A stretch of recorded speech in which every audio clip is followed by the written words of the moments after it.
Hello student, success coaching classes में आपका स्वागत है। यदि आप चैनल में पहली बार आए हैं तो चैनल को सब्सक्राइब कर ले और बेल आइकन को ऑल में प्रेस कर ले ताकि आने वाले सब वीडियो का नोटिफिकेशन टाइम पर मिल जाए। आज हम डिस्कस करने वाले हैं क्लास 10th का। आपको डिस्कस करेंगे क्लास 10th का, वो भी आपका सामाजिक विज्ञान, जो आपको SST जिसको हम लोग बोलते हैं, सामाजिक विज्ञान का वेरी इंपॉर्टेंट सब्जेक्टिव क्वेश्चन का हम वीडियो लेकर आ गए हैं।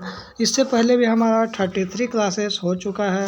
यदि 33 क्लासेस यदि सब्जेक्टिव का आप देखना चाहते हैं तो आप हमारे प्लेलिस्ट में जाकर देख सकते हैं। प्रीवियस ईयर क्वेश्चन हो, मॉडल पेपर हो, सभी का आपको वीडियो बना हुआ है। आप जाकर देखिए और अपना तैयारी को बेहतर करिए। यदि आप चावल की खेती के लिए भौगोलिक परिस्थितियों का वीडियो देखना चाहते हैं तो वो भी बना दिए चावल की खेती वाला, और एक क्या बना दिए, चाय की खेती के लिए भौगोलिक परिस्थिति का वर्णन करें। ये सब क्वेश्चन बहुत इंपॉर्टेंट है, तो ये दोनों का वीडियो का जो लिंक है इसी डिस्क्रिप्शन में दे देंगे, तो आप दोनों को पहले देख लीजिए, चावल की खेती के लिए भौगोलिक परिस्थिति और आपका चाय की खेती के लिए। आज देखिए हमारा इंपॉर्टेंट क्वेश्चन क्या है, देखिए अंतर स्पष्ट करें। तो शुष्क कृषि तथा आर्द्र कृषि में अंतर, और दूसरा हम लोग देखेंगे शुष्क कृषि तथा आर्द्र कृषि में दो कोई विशेषता, और रबी और खरीफ फसल में अंतर। तो चलिए सबसे पहले हम लोग अंतर किसका देखेंगे, शुष्क कृषि और आर्द्र कृषि। तो शुष्क कृषि विशेष प्रकार के फसलों को उगाकर नमी को बनाए रखा जाता है, और आर्द्र कृषि प्रमुखता वर्षा पर आधारित होता है। दूसरा पॉइंट हम लोग क्या लिखेंगे, यह देश के शुष्क क्षेत्रों में अपनाई जाती है, जैसे उत्तर पश्चिमी भारत में। और इसमें क्या होगा, इस प्रकार की कृषि उत्तर पश्चिमी भारत तथा पश्चिमी घाट की पश्चिमी ढलानों में की जाती है। इसमें क्या है, चना तथा मटर मुख्य फसल इसमें होता है। इसमें क्या होता है, जो चावल, जूट और गन्ना क्या होता है, मेन होता है। अब देखिए सबसे वेरी मोस्ट इम्पोर्टेंट क्या है, रबी फसल और खरीफ फसल में अंतर। तो देखिए रबी की फसल जो है सर्दियों के आरंभ में अर्थात अक्टूबर नवंबर के महीने में बोया जाता है। एकदम याद रखिएगा, एकदम दिमाग में ठोक लीजिएगा। तब मार्च अप्रैल के महीने में काटा जाता है। खरीफ फसल में देखिए मानसून के आरंभ होने पर अर्थात जून जुलाई के में खरीफ की फसलें बोई जाती है, और सर्दियों के आरंभ में जैसे अक्टूबर नवंबर में फसलें काटी जाती है। तो पहला पॉइंट हम देख लिए। दूसरा पॉइंट देखेंगे क्या, गेहूँ, जौ, चना, तिलहन रबी फसल है। चावल, मक्का, मोटा अनाज, कपास, मूंगफली, ये सब क्या खरीफ फसल है। एकदम दो पॉइंट इंपॉर्टेंट याद रखिएगा।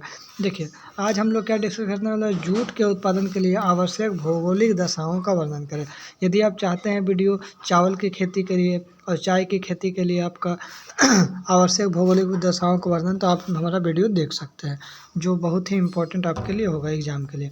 ठीक है, जूट उत्पादन के लिए निम्नलिखित भौगोलिक दशाओं का आवश्यकता है। पहला, जूट को 30 डिग्री से अधिक तापमान की जरूरत पड़ता है।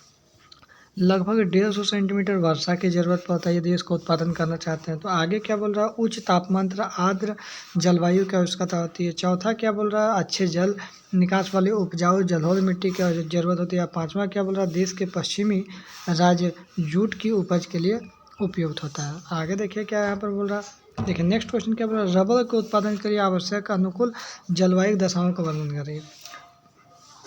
रबर उत्पादक राज्यों का नाम भी बताया। सबसे पहले तापमान देखते हैं,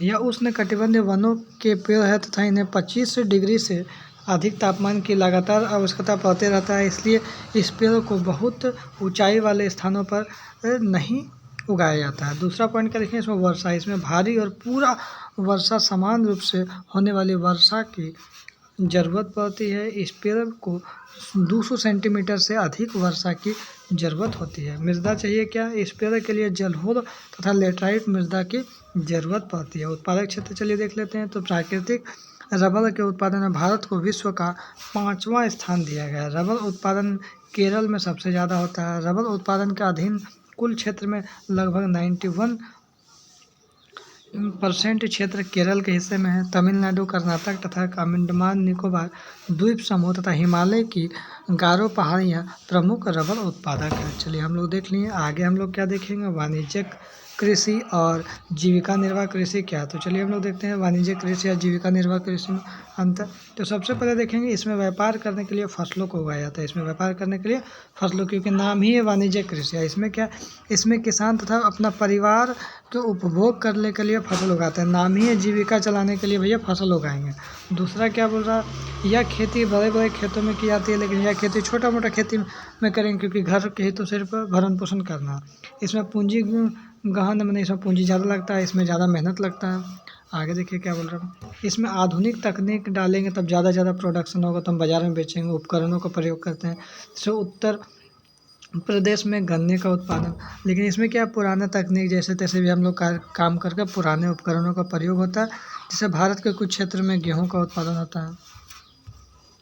आगे देखिए गन्ना के कृषि के लिए आवश्यक भौगोलिक तापमान और जलवायु दशाओं को वर्णन करें। अब 2 प्रमुख उत्पादकों का नाम लिखे। या तो क्वेश्चन हमारा ये आ सकता है, या तो बोलेगा गन्ना की खेती के लिए उपयुक्त भौगोलिक परिस्थितियों को वर्णन करें, जो क्वेश्चन पूछ चुका है। तापमान क्या होना चाहिए? गन्ने की कृषि के लिए उष्ण और आर्द्र जलवायु की आवश्यकता होती है। इसके लिए कम से कम 21 डिग्री से 27 डिग्री तापमान की जरूरत होती है। बहुत अधिक तापमान इसके वर्धन के लिए नुकसानदायक भी हो जाता है, और कम तापमान को इसको विकास को भी रोकता है। हमें ज़्यादा तापमान भी नहीं चाहिए, कम तापमान भी चाहिए। फसल पाले को सहन नहीं कर पाती है, पकने पर इसे कम तापमान की ज़रूरत होती है। आगे क्या बोल रहा है? वर्षा। इसमें 75 डिग्री सेंटीमीटर से 100 डिग्री सेंटीमीटर वर्षा वाले क्षेत्रों में इसका वर्धन सबसे बेहतर होता है। वर्षा इतना चाहिए। बहुत अधिक वर्षा होने पर इसकी मिठास की मात्रा क्या होगा? कम हो जाएगा। और क्या होगा? मिट्टी क्या चाहिए? इस पौधों को हल्की दोमट और लाल दोमट जैसी विभिन्न मृदाओं में उगाया जाता है, परंतु इसमें बेहतर मृदा क्या मैदान की जलोढ़ मृदा हो गया, दक्षिणी भारत की काली मृदा भी इसमें उगाया जाता है। गन्ना मृदा की उर्वरता को समाप्त कर देता है, और इसलिए अधिक उपज के लिए खाद का उपयोग भी हम लोग के लिए ज़रूरत पड़ता है। आगे देखते हैं उत्पादक के क्षेत्र। उत्तर प्रदेश का प्रमुख उत्पादक है गंगा के मैदान में। अन्य राज्य जैसे बिहार, पंजाब, हरियाणा, ये सभी आपको उत्पादन के लिए इम्पोर्टेंट है। आगे देखते हैं संसाधन क्या है, 2 उदाहरण दीजिए। तो हमारे पर्यावरण में उपलब्ध प्रत्येक वस्तु जो हमारे ज़रूरत को पूरा करता है उसको हम लोग संसाधन बोलते हैं। इसे बनाने के लिए टेक्नोलॉजी उपलब्ध है जो आर्थिक रूप से संभव या सांस्कृतिक रूप से मान्य है, उसको हम लोग संसाधन बोलते हैं। जैसे जल, वायु, खनिज संसाधन के कुछ उदाहरण हैं। बोलो संसाधनों कोई विकास के मनुष्य की क्या भूमिका है? तो भैया मानव टेक्नोलॉजी द्वारा प्रकृति के साथ साथ क्रिया करते हैं और अपने आर्थिक विकास की गति को तेज करने के लिए संस्थाओं का निर्माण करते हैं।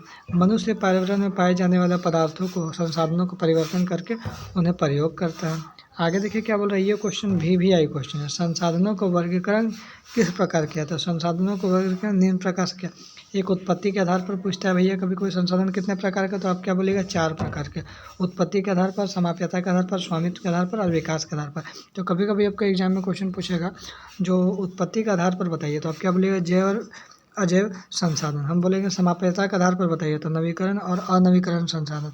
यदि आपसे एग्जाम में पूछेगा स्वामित्व के आधार पर बताइए, तो व्यक्तिगत, सामुदायिक, राष्ट्रीय और अंतर्राष्ट्रीय संसाधन, 4 हुआ। और विकास के आधार पर बताइए संभावित संसाधन, विकसित, भंडार और संचित संसाधन। ठीक है ना? तो इतना ही क्वेश्चन आज रहने दीजिए। यदि आपको वीडियो अच्छा लगे तो लाइक करिएगा, शेयर करिएगा। चैनल को सब्सक्राइब नहीं किए तो सब्सक्राइब जरूर कर लीजिएगा। फिर मिलते हैं नेक्स्ट वीडियो में। Thank you so much.